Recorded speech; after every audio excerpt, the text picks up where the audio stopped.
Oi,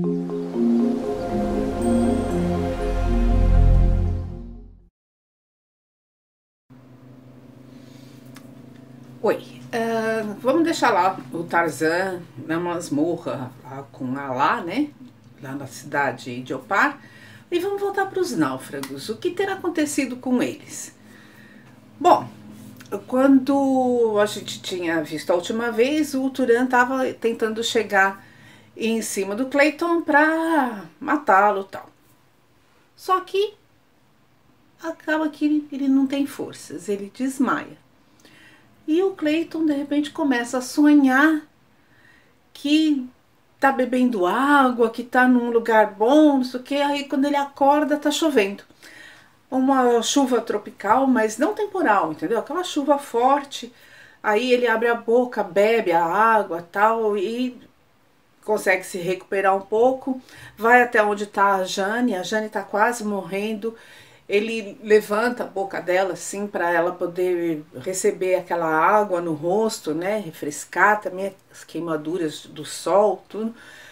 Ele molha um pano e espreme na boca da Jane até que ela acorda. Ela tá magra, esquelética, fraca, o rosto encovado, chupado assim. Não, nem parece aquela mulher linda, bonita de um tempo atrás, mas né, é das privações mesmo, tá todo mundo acabado lá. Aí ela fala, o que aconteceu? Estamos salvos? Ele fala, não, por enquanto é só uma chuva, mas já dá pra gente beber, a gente acordou. Um sono que provavelmente ia nos levar à morte. Ela fala, e o senhor Turan? O Cleiton fala, tá ali. Ela falou, ele morreu? Ele falou, acho que ainda não. Ele falou, acho que a chuva também vai acordá-lo. Eu falei, eu vou lá. Ela segura a mão dele e fala, não. Não, porque se ele acordar, ele vai querer matar você e não quero ficar sozinha com esse homem, pelo amor de Deus.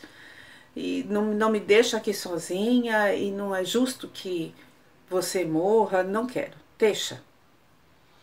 Aí os dois ficam em silêncio, assim, a cabeça abaixada, tal, meio, né? Isso não é muito cristão, não é muito legal fazer um negócio desses, mas por outro lado, o Turan não é exatamente uma pessoa que mereça aquela consideração toda. Só que aí o Cleiton tá assim de cabeça abaixada, quando ele levanta, ele fica em pé, ele fala, Jane, olha, terra à vista. Aí ela fala, então agora vamos acordar o Sr. Turan, porque agora a gente tem uma chance real. Aí eles vão lá, acordam e tal, e eles vão, né, não tem forças mais para fazer nada, mas tentam empurrar assim com a mão. De repente eles pegam uma correnteza e o escalerzinho encalha na areia. O Clayton consegue sair do barco, né, meio que se arrasta, pega uma corda, né, que estava no barco, que estava já, né, amarrada na quilha do barco, pega, consegue levar até uma árvore, amarra ali na árvore porque ele fica com medo. Ele falou, a maré cheia nos trouxe até a linha da areia, mas a hora que vier a maré vazante, pode levar o barco embora de novo, né? Então ele amarra o barco ali e desmaia. A Jane depois acorda e ela tá assim meio tonta, ela não vê o Clayton, vê o Turan no barco também ainda desmaiado. Aí ela vai tentando sair do barco, aí ela vê o Clayton chegando com umas frutas. Ele tinha adentrado a selva porque ele viu lá umas árvores frutíferas e ele sabia, em função da experiência que ele tinha tido já da outra vez, né, com o Tarzan, o que ele poderia pegar daquelas frutas. Aí ele pega aquelas frutas, aí eles vão, buscam o Turan, levam, aí comem, não sei o que, aí todo mundo se arrasta até a árvore onde o Clayton havia amarrado a corda, deitam ali e dormem um dia inteiro, né? Ficam dormindo. Aí no dia seguinte, quando eles acordam, eles vão preparando as coisas para ficar ali até que alguém vá resgatá-los, né? Então eles vão se fortificando, acham uma fonte de água, Então começam a beber água doce, comer frutas, caçar pequenos roedores, lebrezinhas, né? Sei lá, uns bichinhos lá da mata. Eles caçam e começam a comer, então as forças começam a voltar, fazem um abrigo na árvore para ficar longe do chão, porque à noite as feras notífagas passam por ali, eles têm medo, né, de ser atacados, então eles fazem um abrigo no alto da árvore e o Clayton faz uma separação. De um lado fica a Jane e do outro fica ele e o Turan. E o Turan, né, que a gente sabe muito bem que é o Kopov, é um inferno, é uma pessoa sem caráter, preguiçoso, mandão, não ajuda em nada, ainda fica chavecando a Jane tem horror a ele, né, tem horror a ele. E vai passando o tempo e o Clayton decide que não deixa a Jane mais sozinha com ele nenhum minuto, né, o Clayton sai na porrada com o Turan, e a coisa fica feia ali, o ambiente tá péssimo. E eles estão lá, e vivendo dessa forma, bem precária, as roupas começam a se desfazer, tudo. Então o Clayton resolve pegar as peles dos animais que eles haviam matado e tentar curtir. Ele não é um curtidor, ele não tem muita experiência, mas ele lembra mais ou menos, né? Então ele raspa a pele, deixa ao sol, esticada, raspa de novo. Mas aquilo cheira mal, inclusive. Mas como as roupas estão se desfazendo, ele começa a tentar montar uma vestimenta para ele. Porque a roupa tá rasgando, né, do sol, da água, dos espinhos que entra, dos galhos que prendem. Então ele começa a fazer uma roupa, usa espinho de linha, de agulha, tendão de animal e algumas fibras de planta como linha e começa a fazer uma roupa. Fica parecendo um homem das cavernas, aí quando ele veste aquilo a gente morre da risada e tal. Mas é uma forma dele de se cobrir, porque a calça dele rasgou, tal, e ele fica todo, né? Afinal de contas, ele é um lord inglês. O que eles não sabem é que a 5 milhas dali está a cabana do Tarzan. E mais 3 milhas ao norte estão o resto dos náufragos, 18 pessoas, que conseguiram chegar juntos, né? Os 3 escaleiros chegaram juntos. E lá eles estão bem provisionados, porque o Lord Tennyson estava com todas as armas, então eles têm como caçar, eles tinham mantimentos, tinham água, eles ficaram 3 dias no mar, mas eles não passaram todas as provações que passaram os outros. Eles já estão lá há bastante tempo, já montaram cabanas, tal, abrigos, e estão lá. A única preocupação é o professor Porter, o pai da Jane, Arquimedes, porque ele cismou, ele tem certeza absoluta que a Jane foi resgatada por algum navio e que daqui a pouco eles vão chegar. Mas ele dá uma piradinha assim, sabe? Ele fica lá atrás das coisas científicas dele, aí um dia ele pega um barco e sai, aí um outro marinheiro e o Sr. Philander vão atrás dele e conseguem fazer ele voltar, e ele fica bravo porque ele diz que precisa consultar a biblioteca de Nova York para ver sobre uma planta que ele achou lá. Quer dizer, ele tá assim meio fora do ar. Então eles têm uma preocupação de ficar olhando ele atentamente. E a Hazel e a mãe dela não acreditam nessa história de que a Jane foi resgatada por um navio. Depois de tanto tempo, não apareceu ninguém para resgatá-los. Elas estão muito preocupadas. Bem como a Esmeralda, né? Aquela criada da Jane, que criou a Jane junto, foi desde pequenininha, né? Ela foi ama da Jane e ela chora muito pensando na Jane, ela tá muito preocupada. Então eles não sabem que estão distantes, mas não tão distantes assim uns dos outros. Então a questão de 8 milhas, né?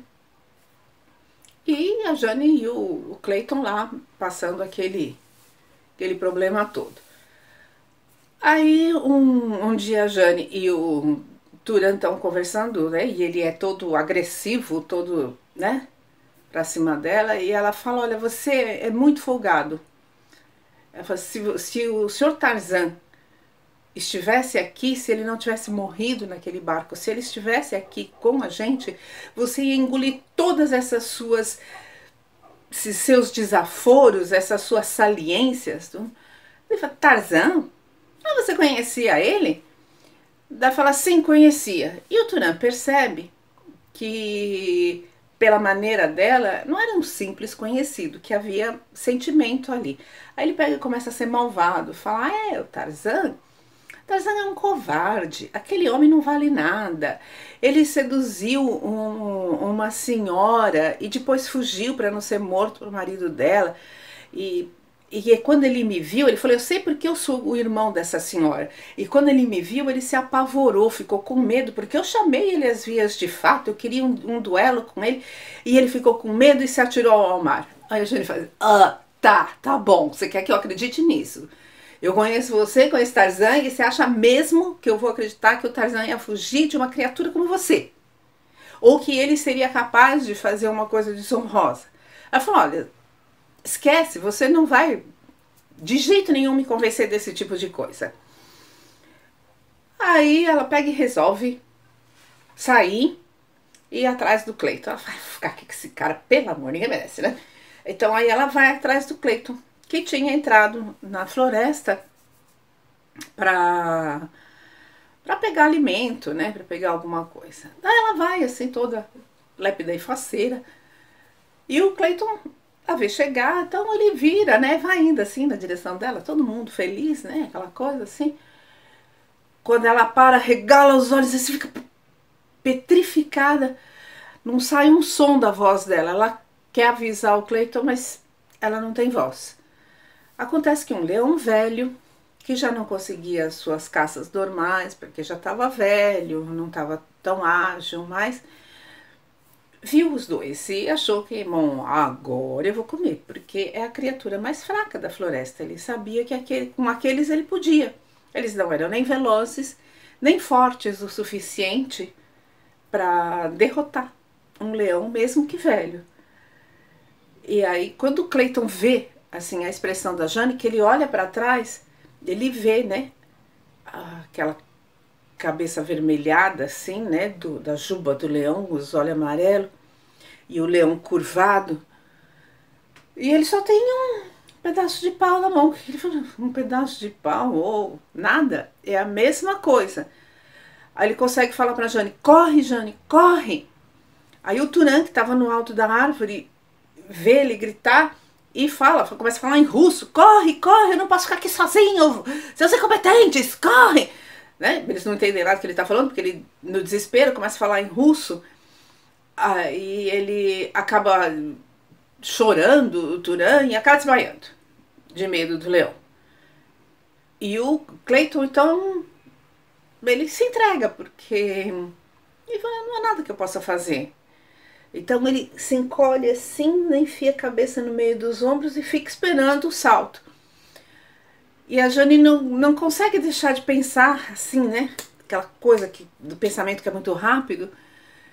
Que diferença do Cleiton e do Tarzan. Porque o Tarzan, mesmo que estivesse em desvantagem, se tivesse que morrer, morreria, mas morreria lutando, jamais acovardado. E ela fica um pouco desapontada assim, mas aí ela também não consegue correr, a perna fraqueja. Só que aí passa o tempo, passa um pouquinho, passa dois, aquela coisa, né? Ela olha assim. Aí quando ela olha, o leão tá morto. E assim, tá ali do lado deles, ela fala, William. Aí que ele também levanta, eles veem, o leão tá morto e tá com uma estaca, não, uma lança cravada nele, assim, uma lança que atravessa o coração dele. Aí eles ficam olhando aquilo, aí eles olham, procuram quem atirou aquela lança, eles não veem nada, começam a se encaminhar de novo lá, vão lá pro abrigo deles, e aí no dia seguinte acontece uma calamidade. Depois a gente vê.